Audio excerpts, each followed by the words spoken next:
Mañana con 37 minutos, 8 con 37 minutos, en Punto Noticias, primera emisión. Saludamos con el doctor Mauro Andino, experto en Derecho Electoral. ¿Cómo está, doctor? Buenos días, bienvenido, gracias por acompañarnos. Les saludamos a Alexis Moncayo, quien le habla a Licenia Espinel. Ayer el alcalde de Quito, Jorge Yunda, decía que va a consultar con su defensa si se cumplió el debido proceso en esta remoción de la que él pues fue víctima y ha dado como resultado que 14 votos decidan sacarlo del cargo. Ayer también el vicealcalde Santiago Guarderas ofreció una rueda de prensa aclarando que él todavía es vicealcalde, que van a esperar la resolución del Tribunal Contencioso Electoral, entiendo yo, para asumir las funciones. ¿Qué posibilidades hay de que el Tribunal Contencioso Electoral revise este proceso y determine si efectivamente se ha cumplido con él y se dé este resultado que ya conocemos? Buenos días, doctor, bienvenido. Bienvenido. Licenia, muy buenos días, un saludo cordial para usted, igual para Alexis y por supuesto para toda la audiencia. A ver, yo creo que lo primero que uno debería preguntarse en este caso, para partir de ahí como punto de arranque, es ¿podía o no podía el Consejo Metropolitano de Quito remover del cargo al alcalde Jorge Yunda? Y la respuesta es sí, sí podía. ¿Por qué? Porque esto está señalado en el COTAD, que es la ley de la materia, ¿sí?, que rige a los gobiernos autónomos descentralizados, y en este sentido se señalan causales específicas para que pueda ser removido del cargo un alcalde, un concejal, un vicealcalde, y estas causales están señaladas en el artículo 333 del COTAD. De hecho, a partir de 2 denuncias que se presentan por parte de colectivos ciudadanos lideradas por personas igual en particular, arranca este proceso o este pedido de remoción. Más allá de que, digamos, uno puede estar a favor o en contra de las causales bajo las cuales, digamos, encapsularon o aterrizaron el caso de Jorge Yunda, existía la facultad del Consejo Metropolitano para tomar esta decisión. ¿Qué le queda ahora? La siguiente pregunta, digamos, ¿cuál es el trámite? ¿Cuál es el procedimiento? El alcalde Yunda, porque sigue siendo alcalde, y esto también es necesario señalarlo, porque parecería ser que una vez que se aprobó la resolución por parte del Consejo Metropolitano con 14 voluntades, muchos ya interpretaron que el nuevo alcalde era Santiago Guarderas, cuando no es así. ¿Por qué? Porque el COTAD establece que desde que se notifica con el contenido de la resolución a la autoridad removida, en este caso al alcalde Jorge Yunda, y tengo entendido que ayer en la noche recién le notificaron ya por escrito con el contenido de la resolución, el COTAD señala que hay un término de 3 días. Y ojo, término. Significa esto que solo corren los días hábiles. Entonces, si le notificaron ayer noche, él tiene término de 3 días para presentar su pedido, su solicitud de consulta para que se eleve al Tribunal Contencioso Electoral. Es decir, hasta el próximo lunes, doctor. Hoy, perdón, Alexis. Hasta el próximo lunes sería. Martes, hoy viernes, sí, ¿verdad? Hoy viernes, lunes y martes, 3 días, término de 3 días. Hasta el martes, el alcalde Jorge Yunda puede presentar este pedido de consulta, y una vez que él presente esto, ahí tiene en cambio el secretario o secretaria del Consejo Metropolitano un término de 2 días. ¿Para qué? Para que en esos 2 días remita todo el expediente debidamente foliado, organizado, así dice el COTAD, la ley, al Tribunal Contencioso Electoral. Una vez que llega el expediente al Tribunal Contencioso Electoral, ahí hay que cumplir con ciertas formalidades de trámite, tiene que sortearse un juez o jueza, tiene que admitirse a trámite, y si es que ya se admite a trámite, ese juez o jueza el Tribunal Contencioso Electoral, tiene que resolverlo en un término de 10 días. En un término de 10 días. Consecuentemente, ¿qué hace el tribunal? Y esta tal vez es la parte medular, el meollo de este asunto. No se trata de una apelación que presenta Jorge Yunda. Para hablar en estricto derecho, lo que la ley señala es un pedido de consulta para que el Tribunal Contencioso Electoral revise única y exclusivamente el cumplimiento del procedimiento y el cumplimiento de las formalidades que señala el COTAD, a partir principalmente, si la memoria no me falla, del artículo 338. Es decir, que se han cumplido los términos, los plazos, en fin, que se señalan ahí, que la solicitud haya sido tramitada en la comisión de mesa, que se haya garantizado el derecho a la defensa de la parte denunciada, que se les haya permitido presentar pruebas de cargo y de descargo, que se haya aprobado en el término que señala la ley, que se haya aprobado con el número de votos que señala la ley al interior de la comisión de mesa, que después de ese informe haya pasado al pleno del Consejo Metropolitano, que ahí también se haya permitido la participación de las partes, tanto de los denunciantes como del denunciado, en fin, todo eso tendrá que verificar el tribunal. Pero ¿qué no hace el tribunal? Y cierro con esta parte. El tribunal no entra a analizarlo de fondo. El tribunal no entra a definir o a dirimir si es que efectivamente la causal por la cual está siendo removido del cargo ha sido legal y debidamente verificada, es decir, si es que efectivamente está comprobado que Jorge Yunda incurrió en el cometimiento, en la violación de una de las causales por las cuales ha sido removido. ¿Cuál es esa causal específicamente? Así a grosso modo y de forma muy, muy sucinta, que él aparentemente ha violentado, ha incumplido los derechos de participación ciudadana que establece la legislación, una causal también muy, muy laxa, ¿no? Debo decirlo, con honor a la verdad, muy, muy ambigua. Ese es un error del legislador, no es ni culpa de los que denuncian, ni culpa del denunciado. Digamos, una causal súper amplia y claro, esa ha sido por la cual la han removido, pero no entra a analizar el fondo del asunto el Tribunal Contencioso Electoral, solo analiza el cumplimiento del procedimiento y el cumplimiento de las formalidades. Y ahí, doctor Andino, podría ser, por ejemplo, que el alcalde Yunda utilice como uno de los argumentos para sostener que el proceso fue irregular, algo que nos mencionó ayer en la entrevista que tuvimos junto a Licenia, y es el hecho de que la concejal alterna del edil Mario Granda no habría cumplido, digamos, los requisitos como para principalizarse de forma legal. ¿Podría ser ese un argumento que se utilice y el TCE a partir de ahí establezca que no se cumplieron con todas las normas que usted mencionaba hace un momento? He leído aquello, traté un poco incluso de indagar cuál es la normativa en concreto que regula el tema de la principalización de los concejales suplentes o alternos, pero me imagino yo tendrá una reglamentación interna para el funcionamiento del Consejo Metropolitano en el caso de Quito y en la cuestión concreta de la principalización. Hasta donde tengo entendido, el concejal Mario Granda, creo que incluso está, corríjanme si me equivoco, creo que está en cuidados intensivos. Entonces, claro, él evidentemente, pues por la condición lamentable que está atravesando, no podía, digamos, firmar esa carta de principalización de su alterna, pero ahí habría que revisar al detalle la normativa interna del municipio, del distrito metropolitano, para tener claridad de cómo opera, cómo funciona el tema de la principalización de los alternos, porque esa minucia generalmente ya está a nivel reglamentario, porque en el COTAD, yo soy honesto, francamente busqué y yo no encontré cómo tienen que principalizarse a los alternos. Lo que sí consta en el COTAD es, por ejemplo, este tema de que cuando las votaciones sean nominales tienes que votar o a favor o en contra en una remoción. Eso también sí decía, doctor Andino, eso también era un argumento del alcalde Yunda ayer, que decía que eso también debería revisarse, porque hay un grupo de concejales que se abstiene, que no votan ni en contra ni a favor, sino que se abstiene. ¿Eso hasta qué punto podría ser tomado en cuenta? En esa parte discrepo con la posición del alcalde Jorge Yunda, lo digo con sinceridad. Si bien el 321, me parece que es del COTAD, señala que cuando se trata de votación nominal, los concejales no podrán abstenerse ni abandonar la sala de sesiones, palabras más, palabras menos, ¿verdad? Me parece sinceramente que existe un error de técnica legislativa ahí, la norma también es oscura.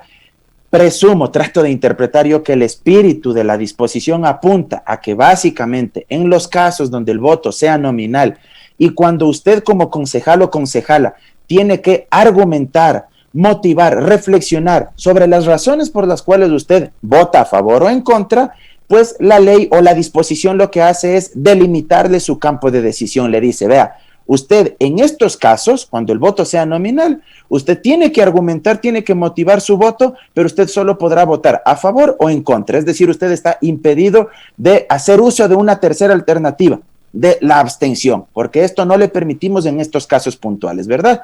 Como no existe, digamos, claridad en la disposición, da margen a este tipo de interpretaciones. Y claro, en derecho público uno puede hacer solo lo que expresamente la ley le permite.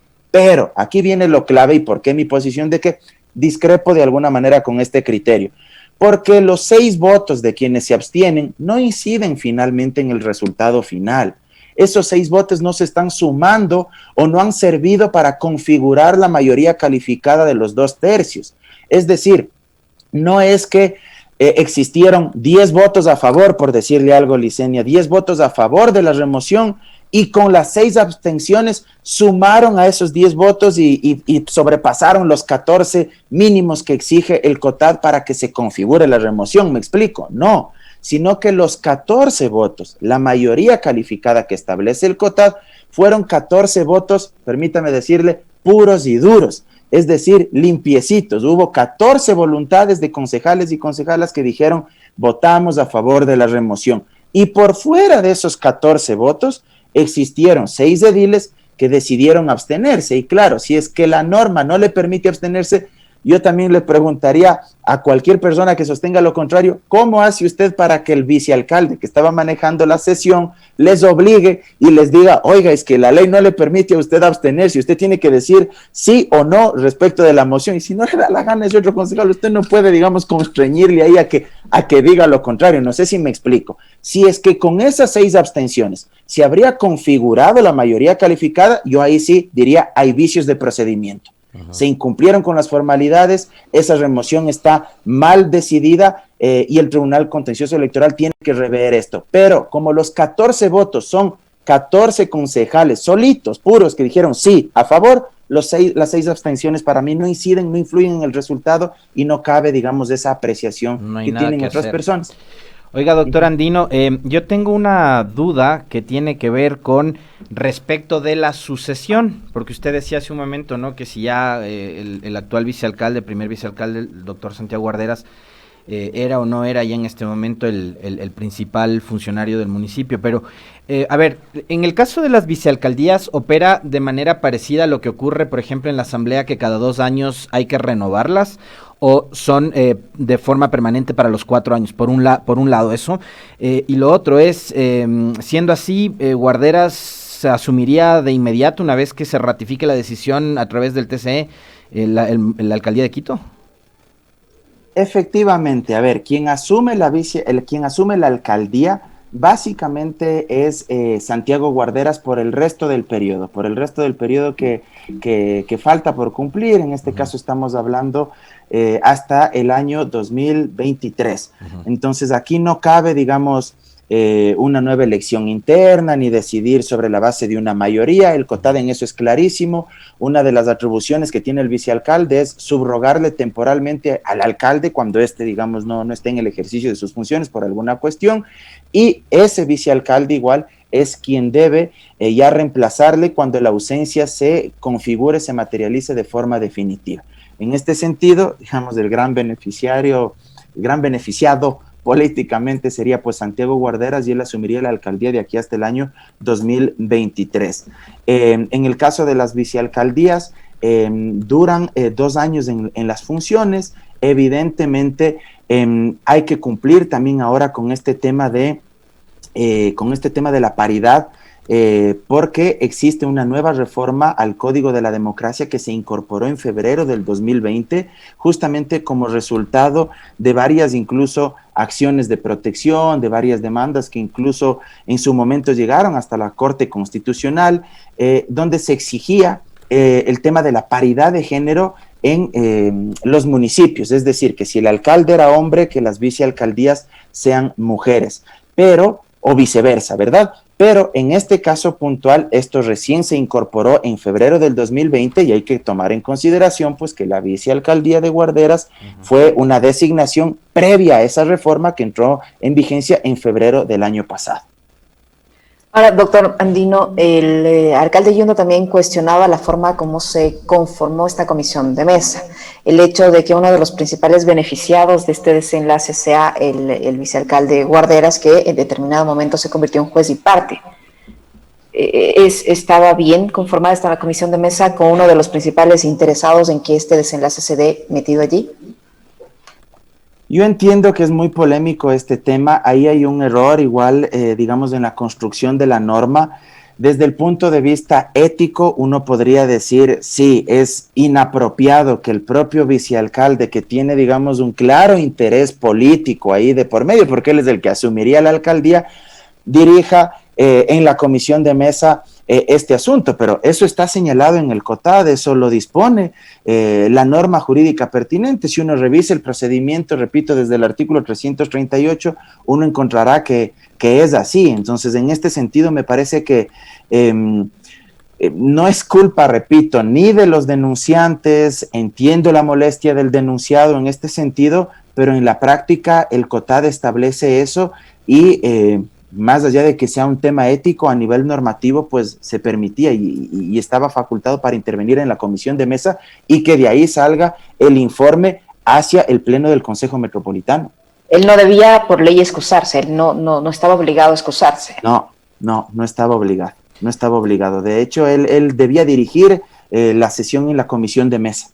Doctor Andino, más allá del trámite que puede hacerlo y que usted lo ha explicado bien, es más de carácter administrativo en el Tribunal Contencioso, ¿hay algún otro tipo de recurso que pueda plantear el doctor Yunda y que, digamos, de alguna manera pueda influir o no en la decisión del Consejo o ya no? Sí, él podría recurrir o podría presentar una acción extraordinaria de protección. Esa es, digamos, una última salida que él podría tener. ¿Ante un tribunal de garantías constitucionales o ante qué instancia? ¿Perdón? ¿Ante qué instancia sería, doctor? Ya, voy a eso. Y podría presentar otra que tal vez va a hacer un poco de ruido, pero que es discutible y que es peleable. Y me imagino yo que sus abogados estarán analizando todos los escenarios.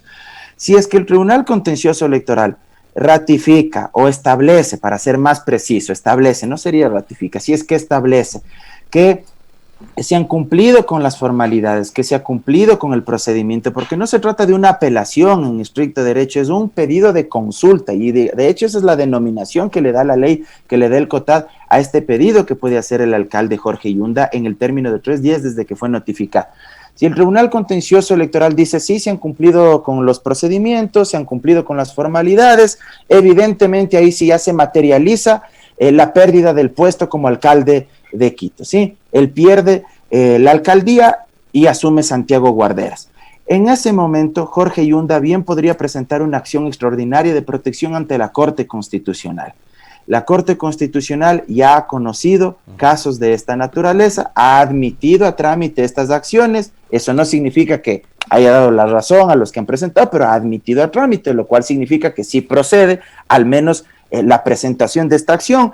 Pero aquí hay que tomar en consideración que esa acción extraordinaria de protección no suspende los efectos, ojo, no suspende los efectos del objeto en contra de lo que se está presentando la acción extraordinaria de protección. Es decir, si el tribunal dice se cumplieron los procedimientos, las formalidades, está removido del cargo el alcalde Jorge Yunda, él presenta la acción extraordinaria de protección ante la Corte Constitucional, él tendrá que esperar que la Corte le dé la razón para recién ahí él regresar al ejercicio del cargo. Mientras tanto, ya sería alcalde, pues, Santiago Guarderas. Si es que la Corte en su momento no le llegara a dar la razón, pues simplemente se ratifica lo mismo de que él ya dejó de ser alcalde. Y la otra cuestión que yo decía es peleable, es discutible, y ahí con la finalidad un poco de tal vez meterle picante al asunto. Algunos colegas sostienen que bien podría presentar incluso una acción de protección. ¿Por qué? Porque la acción de protección, según nuestra Constitución de la República y la Ley Orgánica de Garantías Jurisdiccionales y Control Constitucional, entre otras cuestiones, tiene por objeto el amparo directo, eficaz, rápido, para evitar o para rever las vulneraciones a los derechos constitucionales que sean el resultado de una decisión de toda autoridad pública no judicial. No judicial. Entonces, claro, uno se pregunta, ¿esta decisión del Consejo Metropolitano de Quito es una decisión de una autoridad pública judicial o no judicial? Pues evidentemente no son ellos ni jueces, ni mucho menos, no se trata de un auto ni de una sentencia, nada por el estilo. Es una decisión de una autoridad pública y si es que el alcalde Yunda o su equipo jurídico considera que se ha vulnerado algún derecho constitucional de él, se me ocurre, no sé, pues que no se le permitió ejercer el derecho a la defensa, que se violó el debido proceso, en fin, bien podrían ellos pensar que se puede presentar una acción de protección independientemente, sostienen algunos, un criterio que me parece interesante, independientemente de que él presente este pedido o solicitud de consulta ante el Tribunal Contencioso Electoral, es decir, de forma paralela. Y claro, una acción de protección se debe resolver de forma rápida, eficaz, ese es el objetivo, digamos, de esta garantía jurisdiccional. Todo es posible, creo que harán uso de de todas las herramientas jurídicas que la Constitución y la ley les permite. Habrá que ver qué sucede finalmente, más allá, y lo digo también esto con absoluta sinceridad, de que el tema no deja de ser político. Se trata de una autoridad de elección popular, una autoridad elegida mediante votos de la ciudadanía, de los hombres y mujeres de Quito, y evidentemente hay un entorno, hay una atmósfera política que condiciona también estos hechos y que seguramente influirá muchísimo. No debería ser así, pero influirá muchísimo en las decisiones del Tribunal Contencioso Electoral o de las instancias a donde pretenda acudir el alcalde Yunda. Doctor Andino, a nivel internacional, ¿tiene algún recurso que él pueda plantear, el alcalde Yunda por un lado, y por otro, en estos días, mientras se termina de definir su situación, él puede ejercer normalmente sus funciones? Porque ayer el vicealcalde Guarderas, en esta rueda de prensa, le convocó para aclarar que todavía no es alcalde, pidió que no haga ningún tipo de contrato, que no haga ningún tipo de pago, etcétera.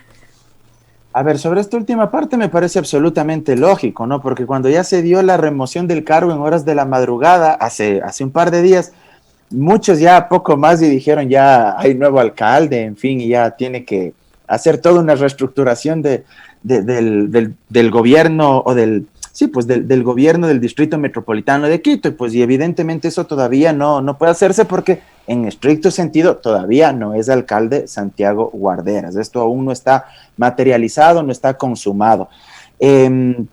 Lo otro, Licenia, lo que me preguntó al inicio, si puede recurrir al sistema interamericano. Evidentemente, puede acudir al sistema interamericano de derechos humanos. No hay que olvidarse que hay el famoso caso de Gustavo Petro en Colombia. Él fue destituido de su cargo como alcalde de Bogotá y un tiempo después la Corte Interamericana le dio la razón, indicando que existieron violaciones a sus derechos, que la vía por la cual a él se le removió, se le destituyó, no fue la vía más expedita, no fue la vía más adecuada, porque además de esto, digamos, violentaba el principio democrático, toda vez que se trataba de una autoridad de elección popular que tenía legitimidad, cuyo origen había sido la decisión mayoritaria de los electores, de la ciudadanía. Podría acudir, pero sin duda alguna estos son procesos largos, no son procesos rápidos, duran años en la mayoría de casos y varios años, y hasta que eso suceda, si les llegaran a dar la razón, pues evidentemente lo que ganaría él no es que regrese a ser alcalde, pues porque ya su periodo se habría consumado, ya se habrá acabado, pero seguramente a que le reparen, a que condenen al Estado ecuatoriano a que pague una indemnización, si es que ese fuera el caso. Pero regreso a lo que dije en mi primera intervención este día.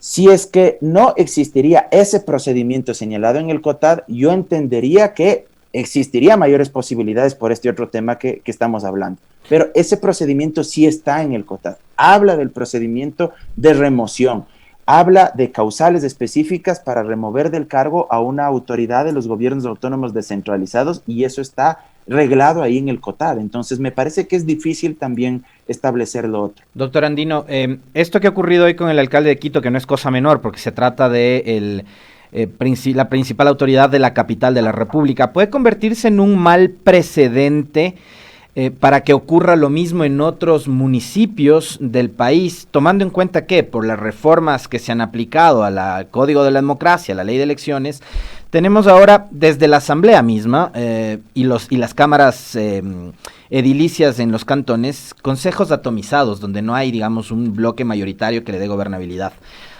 Podría ser que esto se replique porque usted ha dicho algo adicionalmente, que el COTAD establece, digamos, mecanismos que son bastante laxos para destituir un alcalde, como que si fuera poca cosa, ¿no? Destituir a la principal autoridad del municipio.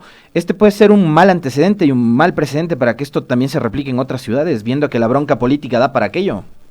Han existido casos en otras ciudades, de hecho, hay algunos precedentes, hay uno que se me viene a la memoria incluso, ¿no? En Riobamba, en mi amada Riobamba, pues perdón que me aflora el sentimiento de la patria chica, ahí en su momento se aplicó un proceso de remoción en contra del alcalde de la época.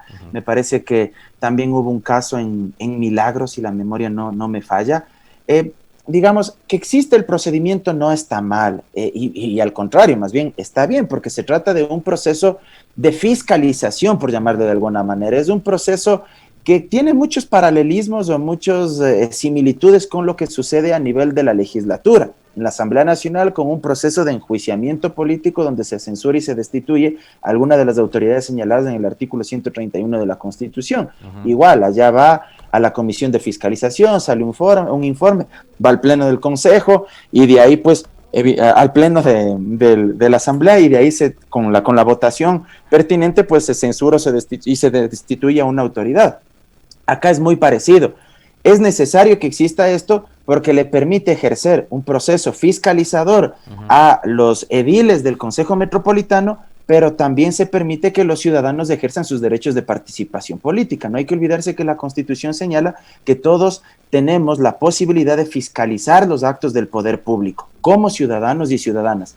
Y eso es interesante que esté señalado ahí en el COTAD. Lo que yo sí creo es que se debería aclarar y reformar ciertas causales del 333 para que no sean tan ambiguas, para que no sean tan laxas y para que tampoco se haga un uso arbitrario, abusivo, sobre la base de una mayoría coyuntural y se bajen a cualquier autoridad. Pero de que el procedimiento exista y se señalen las causales es muy necesario y estoy de acuerdo con eso.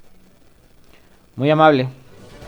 Muchísimas gracias al doctor Mauro Andino Espinosa, magíster en Derecho Electoral, que ha estado aclarándonos varias dudas que teníamos respecto a este proceso. Muchísimas gracias, doctor. Gracias a usted, Licenia y Alexis. Un abrazo, siempre a las órdenes.